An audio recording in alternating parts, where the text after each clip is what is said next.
Ganyan na magiging forma niya, no? Pero iniisip ko paano tayo magbutas nito.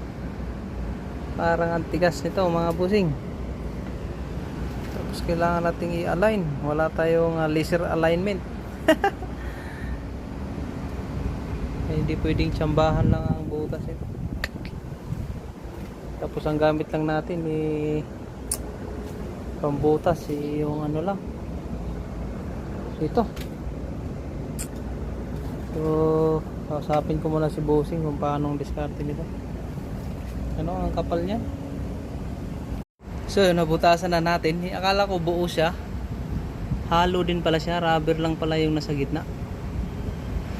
So first time kasi tayong magkabit ng ganitong handlebar, no, sa motor. So yun, tuloy natin